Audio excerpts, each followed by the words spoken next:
Sindoor operation నిర్వహించిన ఆర్మీకి కేంద్ర ప్రభుత్వానికి మద్దతుగా తెలంగాణ సామాజిక చైతన్య వేదిక ఆధ్వర్యంలో యాదాద్రి భువనగిరి జిల్లా చౌటుప్పల్ పట్టణ కేంద్రంలో వివిధ ప్రజా సంఘాలు సామాజిక సంఘాల నాయకులతో మద్దతు కార్యక్రమాన్ని నిర్వహించడం జరిగింది। ఈ కార్యక్రమానికి తెలంగాణ సామాజిక చైతన్య వేదిక రాష్ట్ర వ్యవస్థాపక అధ్యక్షులు lawyers forum for social justice రాష్ట్ర వర్కింగ్ ప్రెసిడెంట్ హైకోర్టు ప్రముఖ న్యాయవాది నర్రి స్వామి ముఖ్య అతిథిగా పాల్గొని మాట్లాడుతూ సింధూర్ ఆపరేషన్ ద్వారా ఉగ్రవాదాన్ని కూకటి వేళ్లతో నిర్మూలించడం ద్వారా భారతదేశ ఆర్మీ దేశానికే కాదు ప్రపంచానికి గర్వకారణంగా నిలిచిందని భారతదేశంలోని ప్రతి పౌరుడు గర్వపడాలని తెలియజేశారు।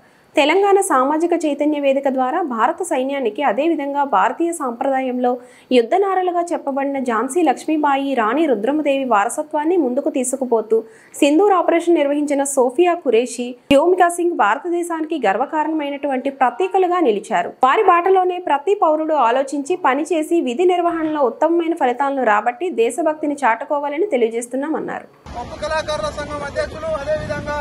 వివిధ సామాజిక కుటుంబ సంఘం నాయకులు మన యొక్క పుల్లయ్య గారు, అదేవిధంగా రెడ్డి గారు, అనేక మంది వివిధ పార్టీలకు సంబంధించినటువంటి నాయకులందరూ పాల్గొనడం జరిగింది।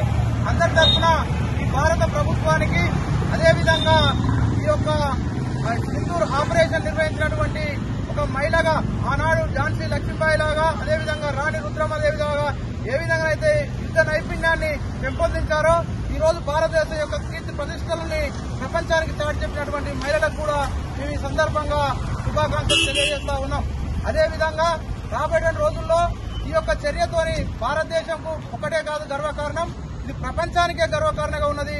ఈ యొక్క ఉగ్రవాదాన్ని ఉక్కు పాదంతో తొలగించడానికి భారతదేశం కంకరబద్దులుగా ఉన్నటువంటి ప్రభుత్వానికి, నరేంద్ర మోడీ గారికి, అదేవిధంగా మన యొక్క విదేశాంగ మంత్రిగా, అదేవిధంగా రక్షణ మంత్రిగా పనిచేస్తున్నటువంటి మన యొక్క ఎవరైతే నాయకులు ఉన్నారో వాళ్ళందరికీ, అదేవిధంగా ఆర్థిక మంత్రిగా, అదేవిధంగా మన యొక్క హోం మంత్రిగా పనిచేస్తున్న అమిత్ షా గారు కూడా అనేకమైనటువంటి సంచలనమైనటువంటి ఆపరేషన్ నిర్వహిస్తూ భారతదేశం యొక్క గొప్పతనాన్ని పెంచుతున్నారు। కాబట్టి ప్రతి ఒక్కరు కూడా ఈ యొక్క చర్యని ఆమోదిస్తూ ఈ యొక్క ఆపరేషన్ ని సక్సెస్ చేసినటువంటి వారికి ధన్యవాదాలు తెలిసిన ప్రజా సంఘాలు, సామాజిక సంఘాలు, మేధావులు, విద్యావంతులు, కార్మికులు, కర్షకులంతా కూడా మద్దతు తెలియాలని కోరుకుంటూ ఈ మిత్రుడు తెలంగాణ సామాజిక చైతన్య వేదిక రాష్ట్ర వ్యవస్థాపక అధ్యక్షుడు హైకోర్టు న్యాయవాది నర్రి స్వామి జై।